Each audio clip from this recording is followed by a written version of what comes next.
Bonjour, pour calculer la limite en 0, ou bien pour étudier la continuité en 0 de la fonction f de x égale sinus partie entière de x sur x. Donc pour étudier la continuité en 0, on est ramené à calculer la limite en 0. Donc voilà, calculons la limite de f de x quand x tend vers 0. Donc, puisqu'on a la partie entière, donc on va distinguer les cas. Donc, on va calculer la limite en 0 plus d'abord, puis la limite en 0 moins. Donc, la limite en 0 plus de f de x, c'est la limite en 0 plus de sinus partie entière de x sur x. Voilà, donc ici, on doit remarquer une chose, c'est que ça veut dire quoi d'abord? Ça veut dire quoi x tend vers 0 plus? C'est-à-dire x, elle est supérieure strictement à 0. Comme ça, si vous voulez, donc ici le 0, x tend vers 0, c'est-à-dire que x appartient à ce voisinage. X réside ici. Donc, partie entière, si x réside ici, partie entière de x est égale à combien? Et c'est le 1. Quand dès lorsque x tend vers 0 plus, c'est-à-dire que x il est très proche à 0, mais pas égal à 0. Donc x il est très proche à 0, mais différent de 0. C'est comme ça, donc x différent de 0 est supérieur à 0, c'est ça? Ce qui signifie x tend vers 0 plus. Deux choses. Voilà, donc, si vous voulez, c'est comme ça. Donc x, il est dans cet intervalle-là. Donc sa partie entière, c'est 0. Donc, la limite de f de x quand en 0 plus, c'est la limite en 0 plus de la quantité sinus. Et si au lieu d'écrire une partie entière de x, donc puisqu'on travaille dans un intervalle proche de 0 à droite, mais différent de 0, donc quel que soit x, cette fonction, elle est nulle.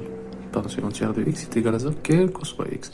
Donc ici, je n'ai pas remplacé, mais j'ai simplifié l'expression partie entière de x. Donc 0 est égal toujours, c'est une fonction constante.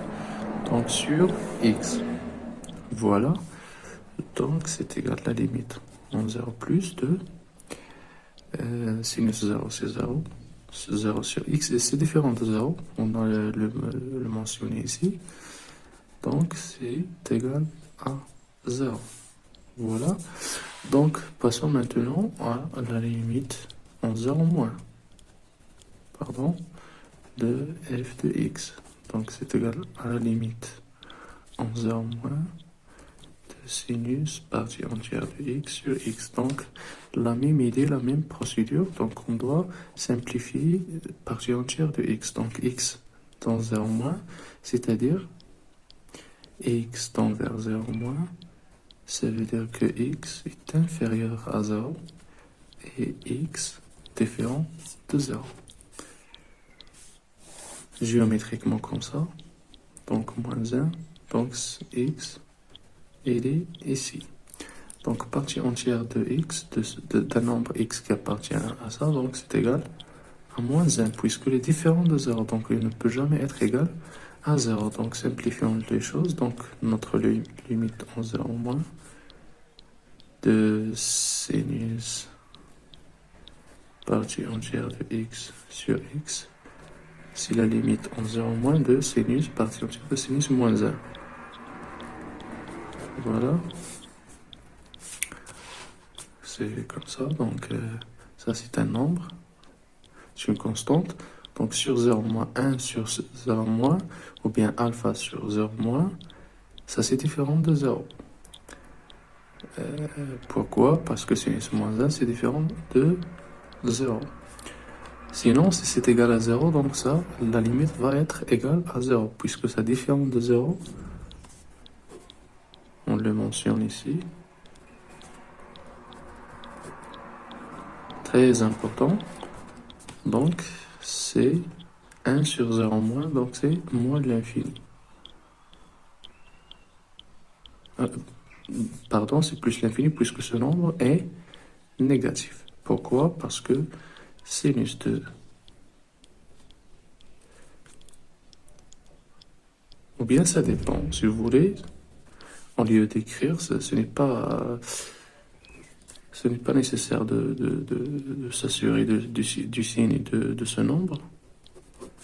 D'accord? Donc, en tout cas, ça sera être égal à plus l'infini ou bien moins l'infini. Donc, voilà. Est-ce que c'est continu en 0? Non. Donc, f de x, qui est sinus partie entière de x sur x, n'est pas continu en 0. C'est-à-dire, il n'admet pas de limite en 0. C'est-à-dire, n'admet pas de limite en 0. C'est pas c'est-à-dire, mais donc, puisqu'il n'est pas continu, donc, il ne va pas admettre une limite en 0. Voilà.